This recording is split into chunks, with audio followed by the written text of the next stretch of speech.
अस्सलाम वालेकुम जी। सोहराब बरकत आपसे मुखातिब है। ज़हीर मुनीर बनाम रियासत पाकिस्तान के इसके हवाले से बातचीत करेंगे।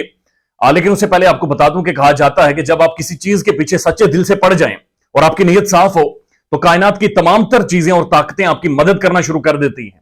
ऐसा महसूस हो रहा है मेहदी अली काज़मी के हक में भी।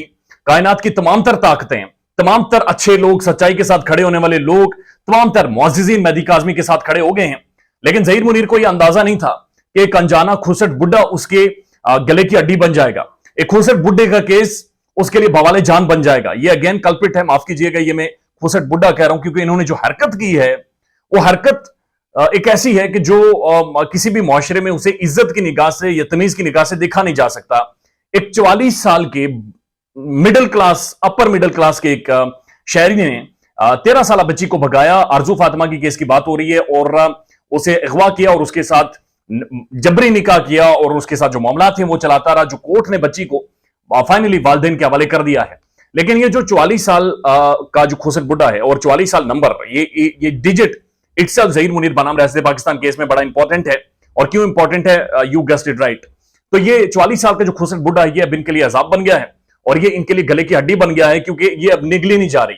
एक प्रेसिडेंट सेट हो गया है, मुअज़्ज़िज़ अदलिया ने एक प्रेसिडेंट सेट कर लिया है। तो आने वाले टाइम में जो भी कार्रवाई होगी वो इसी प्रेसिडेंट को देखते हुए होगी, इसी डायरेक्शन को देखते हुए होगी। बुनियादी तौर पर एक और बड़ी इंपॉर्टेंट बात है कि मेहदी काज़मी की बेटी के केस में अभी तक कोई भी नादरा की जानिब से डॉक्यूमेंट मंजर-ए-आम पर नहीं आया, कोई भी ऑफिशियल डॉक्यूमेंट मौजूद नहीं है। दैट इटसेल्फ शोज कि ये Sindh child restraint marriage act की खिलाफ वर्जी है, क्योंकि कोई भी ऑफिशियल डॉक्यूमेंट तब बनता है जब आप एक सर्टेन एज को क्वालिफाई करते हैं। तो इस केस में कोई भी नादरा का डॉक्यूमेंट नहीं है, कोई भी ऑफिशियल डॉक्यूमेंट मौजूद नहीं है। सिर्फ लड़की की स्टेटमेंट को, उसकी जाती राय को बहाना बनाकर सोशल मीडिया ने नैरेटिव बनाया, जबकि जो मेडिकल रिपोर्ट बनाया गया उसके मुताबिक भी बच्ची नियर टू 15 है, यानी 14.5 है, यानी 14.5 साल की, यानी आरजू फातिमा से 1 साल बड़ी बच्ची है। और अगेन यहां पर भी 44 साल के, 45 साल के और 70 साल की नूरबी भी शामिल हुई है और ये भी एक बड़ी हाई एज के लोग शामिल थे जिन्होंने ये सारी कार्रवाई डलवाई है। उसके बाद एक और बड़ी इंपॉर्टेंट डेवलपमेंट है आरजू फातिमा के केस में। वहां पर जो 44 साल का ये खुसट बुड्ढा था, इसका नाम बड़ा अच्छा है, मैं लेना नहीं चाह रहा चूंकि उसकी एक मजहब में भी बड़ी कुछ बड़े मजहबी नाम है जो बड़े काबिल एहतराम है। तो बुनियादी तौर पर ये जो 44 साल का था शख्स, ये भी एक सरकारी मुलाजिम था। जिस तरह नूरबी भी पंजाब यूनिवर्सिटी में काम करते रही हैं, या ज़हीर मुनीर के वालिद जो हैं वो मुनीर साहब पंजाब यूनिवर्सिटी में मुलाजमत करते रहे, निकाह खां और वो सारे जो फलान इम्कान है ये पंजाब यूनिवर्सिटी में रहे हैं।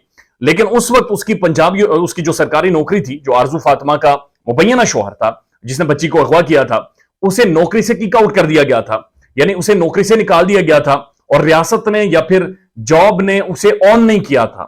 यहां पर चूंकि शायद हुसैन साहब रिपोर्ट कर रहे हैं कि जो पंजाब यूनिवर्सिटी है उन्हें बाकायदा से पुलिस ने आगाही नहीं किया कि इस गैंग ने, इस टब्बर ने, माली टब्बर ने इन्होंने ये कार्रवाई डाली है और इन्हें फौरी तौर पर नौकरी से निकालें, इन्हें बाजू से पकड़ें और इनकी तमाम तर तनख्वाहें रोकें, इनका रोकड़ा पानी, जो दाल पानी चलता है वो रोकें, इनके पैसे शैसे जो भी एसेट्स इनके पास मौजूद हैं जो कि पंजाब यूनिवर्सिटी से कमाकर इन्होंने कमाए वो सारे जब्त करें। इनकी फाइनेंशियल जो भी असिस्टेंस है उसे किसी ना किसी तरह से जब्त किया जाए, रोका जाए और पंजाब यूनिवर्सिटी भी इसके ऊपर स्ट्रिक्ट एक्शन ले। लेकिन कहा यह जा रहा है कि अभी तक पंजाब यूनिवर्सिटी को आगाह ही नहीं किया गया इनकी कारस्तानियों के हवाले से। साथ साथ जो आरजू फातिमा का केस था वो 2020 नवंबर में गालिबन रिपोर्ट हुआ था और 2022 में जाकर इसका फैसला हुआ है। बट मेहदी अली काज़मी की बेटी का केस इतना टाइम ले नहीं सकता, इतना टाइम गेन नहीं कर सकता, क्योंकि एक शदीद पब्लिक प्रेशर है, एक पब्लिक आई है, लोग मॉनिटर कर रहे हैं इंटरनेशनली भी और मुल्क के अंदर भी बैठकर।